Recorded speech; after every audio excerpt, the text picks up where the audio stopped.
campers. There's an exit directly ahead, but that dog's not on a leash, and I don't want to risk him getting under my wheels. So we're going to go over here and exit. It is a gorgeous morning here in Montana.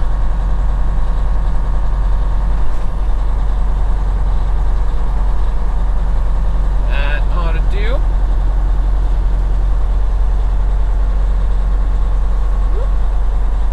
Now back to the left. Straight and out through the pump. Yeah, perfect.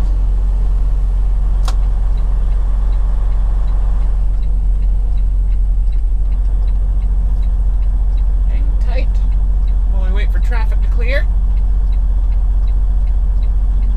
I'm not going to pull out in front of you, don't worry. I'm not that kind of trucker.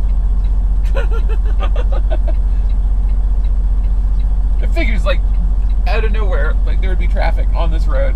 It's been so quiet all morning. There we go. There's our gal. We probably could have pulled out in front of that guy, but you know, that would have been rude.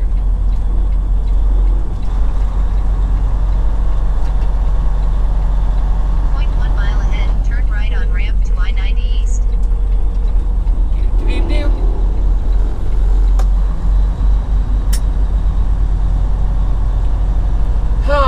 We've got a nice empty memory card and a full day of driving ahead of us. But an interesting start. We have a fuel stop in 25 miles. Yeah, we're barely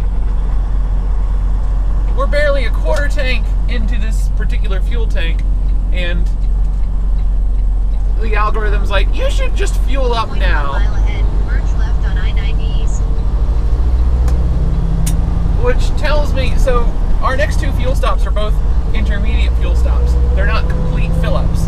There's this one in Three Forks, which is actually going to be a complete fuel fill-up, even if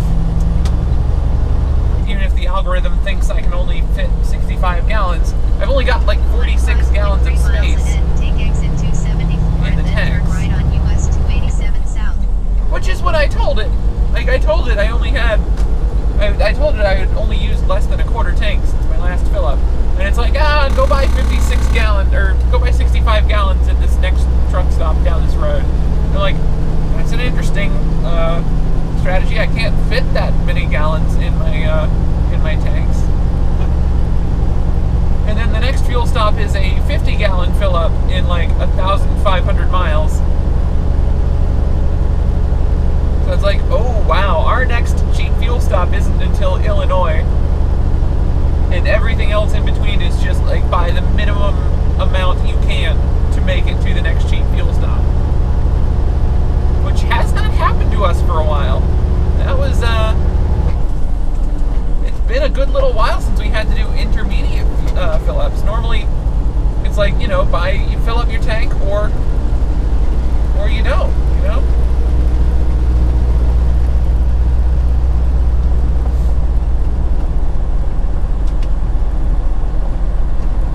We'll be doing a 50, well, actually it'll probably be, it might be 50 gallons by the time we get there. We got 46.7 used so far, so if we manage to burn 3 more gallons on our way to Three Forks over the next 24 miles, then we'll be able to get a full 50 and bank a shower credit off the deal. That'll be nice. Alright, missed a gear. It's fine. 0.1 mile ahead, turn left, then turn left. It's fine.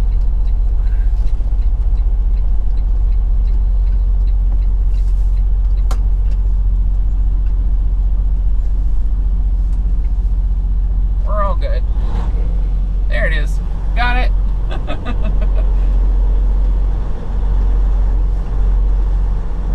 Tiny bit out of gear there. Well, this guy's parked in an awkward spot. Go past him and then shoot ourselves over to this.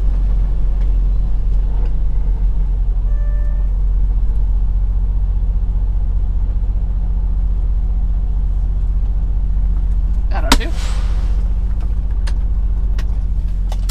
I believe we are in Belgrade, Montana, near one of the entrances to Yellowstone National Park. an oversized overtaking us right here real quick. We're kind of hugging the shoulder. He's keeping a good distance from us though, so he's not crossing the divider line. And you are clear, friend. And we're passing a Montana rail link train. That's always cool.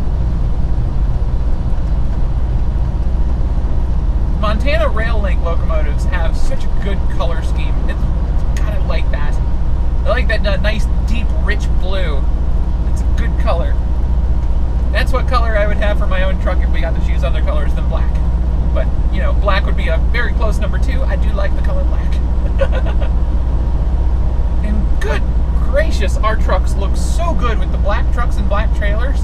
Like, it stands out so well. I just got passed by a Jim Palmer going westbound with a black Wilson trailer. And it's just like, oh man, that looks so good. That looks so good. So distinctive. I mean, we stand out. So I'm kind of glad they don't do multiple colors like Prime does. It looks all right for the Prime trucks. I mean, it's white trailer, so pretty much any color cab can go on that. There's no big deal there, right? That's fine. This is where I planned to stop yesterday, but I was getting tired when we went over Homestake, so. That's a nice little pilot. Fun fact, I checked Facebook this morning. Last time we stopped here was exactly 1 year ago today. So we have come full circle. We are in the same location precisely a year later as we were last year. So you can probably go back to the April, what's today? The April 15th video from, tax day. Oh, fun. You can go back to the April 15th video from 2017 and it's probably also here. If you want just like the full Groundhog Day experience. The good morning, campers. Get your booties on because it's cold outside. We are doing the same thing today that we did yesterday, that we did the day before, that we did last year. Driving a truck across America and having fun. Well, it's fun for me. I don't know if it's fun for you guys.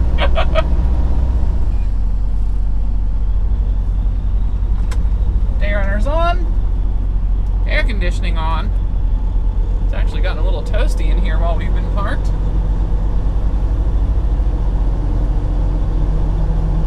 So it's still relatively cool outside, so. By relatively cool, I mean 75 degrees?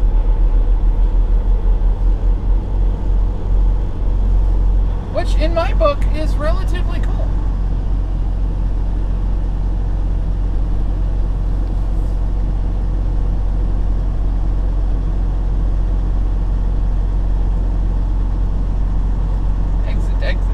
Exit. There's the exit. Okay. Found it.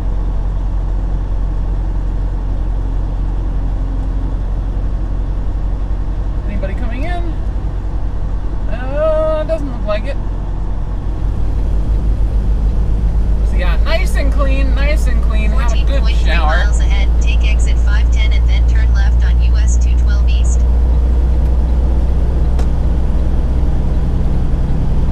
Had a very good shower. Hey, my GPS is on. Yay! That is a very nice Loves. Very nice indeed. Brand spanking new.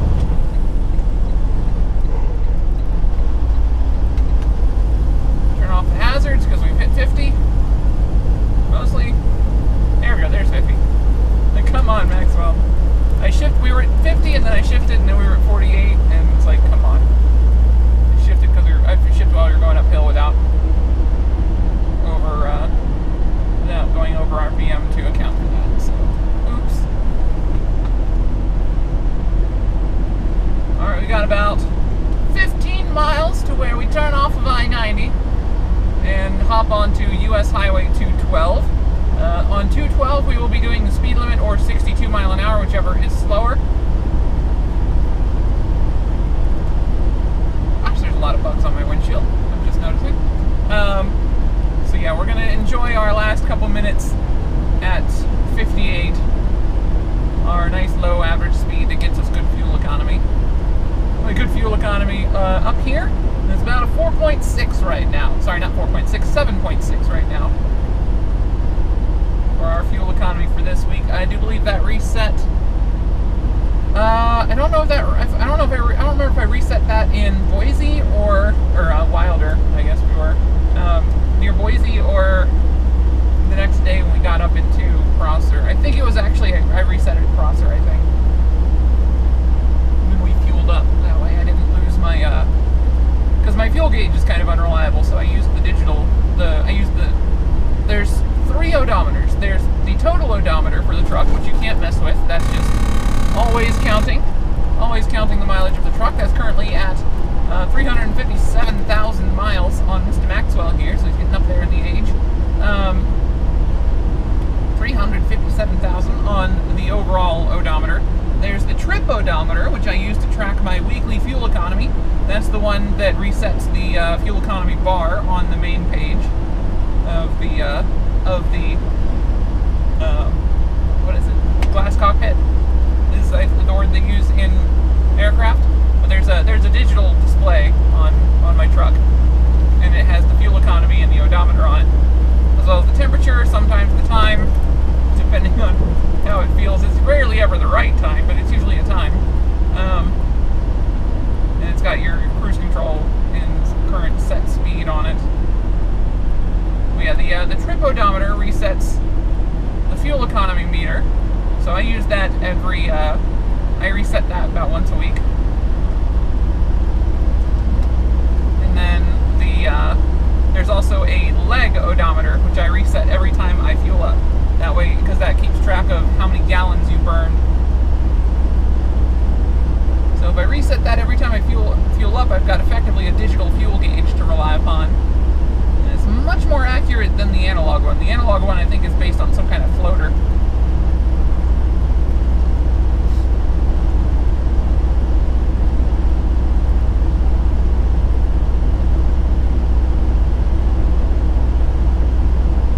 Certainly not based on the same thing, because they get very different numbers. But as far as I can tell, my digital fuel gauge is pretty accurate. So I think it's, wherever that is, it's counting fuel that I'm using rather than fuel in the tank. So I think the sensor in the tank that tries to determine how much fuel I have is the one that's gone bad. The one that determines how much fuel my engine's using is still effective. But I don't think it counts APU usage, so you know, it's only mostly useful. We still have to account for the APU when doing the maths. I just saw an exciting new sign. So I don't recall the name of this town, but we're coming into one of the smaller towns on this road. Previously it had a stop sign at the bottom of this hill, which was quite annoying. Let's get our hazards on as we merge back into traffic. We are in 8th gear. Engine braking. Because a sign at the top of the hill warned us that things have changed down at the bottom of this hill. And now instead of a stop sign, we've got a roundabout. Which is, if you ask me, a fantastic improvement.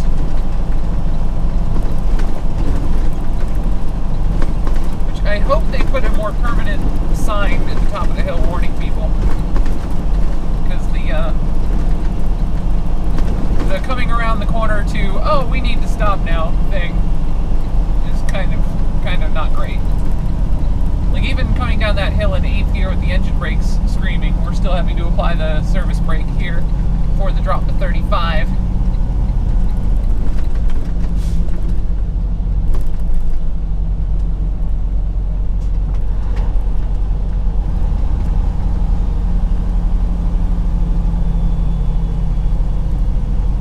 I think this is Lame Deer. I think is the name of this town. I'm not entirely sure, to be quite honest.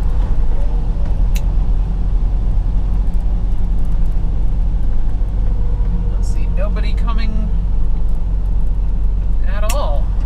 That's good. Alright, so let's do. Now a little bit further to the right. To do.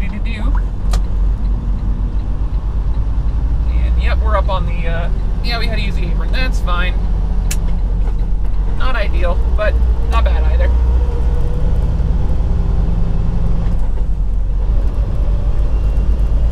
Alright, so we're 159 miles from Belfouche.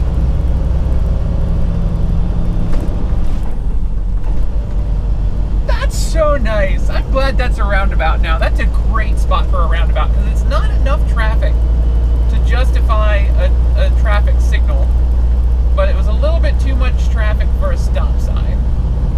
So I feel like that is like the exact right amount of traffic for a roundabout.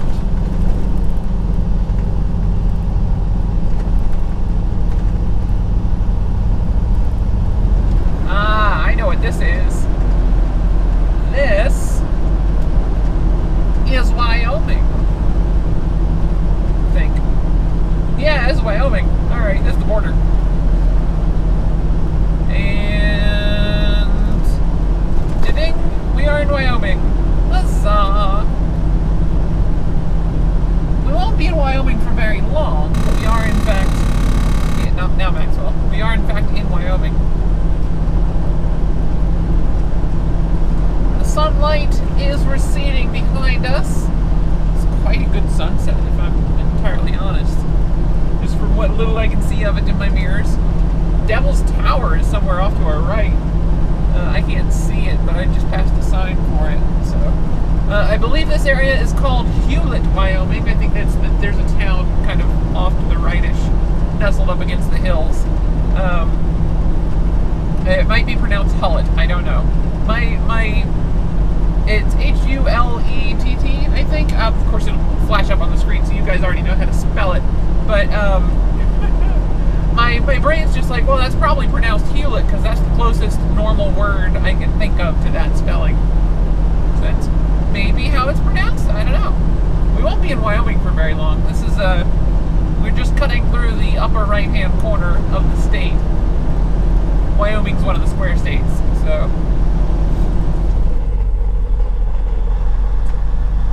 No, that's not a stop for me. That was just a lane. 0.6 miles ahead, stay on US 85 south as business US 212 splits off.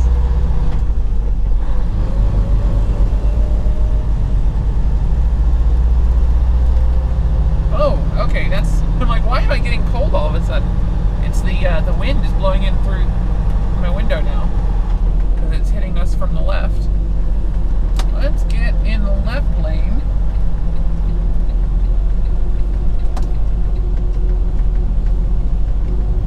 Because I have a left turn eventually.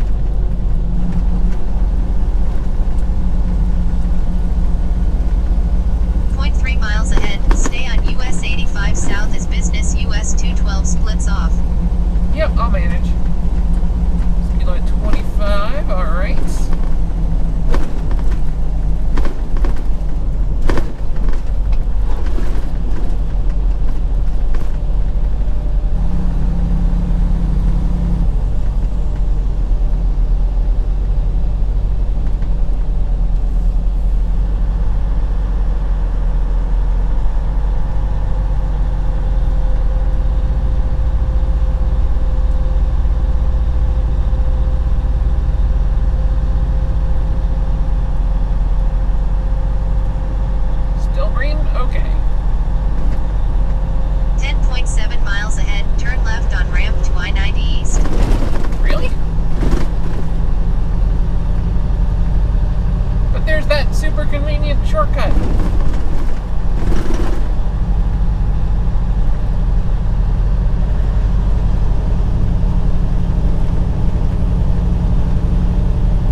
Avoid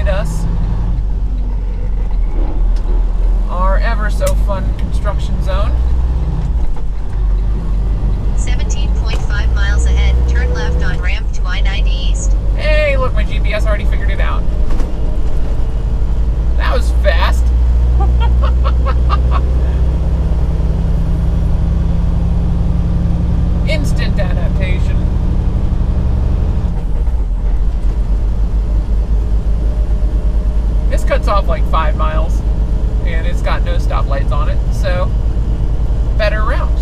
This will take us straight to I-90, but on kind of a weird diagonal. So rather than just going due south to Interstate 90 and then taking Interstate 90 east, this kind of cuts down at a diagonal. We spend a little longer on this road than we would on 85, but we meet up with Interstate 90 further east. So overall, this does save us time. Not a lot, but a little. And it avoids going through the town of Spearfish. And I think we'll avoid a whole bunch of construction on I-90. Alrighty, we are safely parked. I made a questionable turn on my way. I took the wrong exit to get to this truck stop. Even though I've been here like 3 times before, I still took the wrong exit because I'm dumb. And unfortunately, the exit I took was a single point urban interchange. So there was no route back onto Interstate 90 eastbound from there. So the route I followed here from that exit may or may not be legal, and I don't know, so I didn't record it. It was perfectly passable, and I'm pretty sure it's a truck route, but it might not be okay for trucks that aren't delivering on that road, so oops, no one stopped me, and we are safely parked. That sort of thing happens sometimes. For the most part, as long as you stick to actual truck routes and don't like start wandering around in other people's parking lots, you're good in that sort of situation. It didn't happen. We're fine. We are parked in Rapid City, South Dakota. I need to switch to sleeper berth. Do. Yay! Cool. I actually got parked in less than 5 minutes. That was cool. The parking spots here are nice and long, but the ones across from us are not, which is weird. So getting into the spot was a little tricky because I had to make sure that we could not go into the spot to my right because of that white Volvo across from us. We would have not had enough room to swing in without going through this parking spot. So I'm just like, you know what, I am just going to park here, one over from the other Jim Palmer, JP0140 is parked to our right.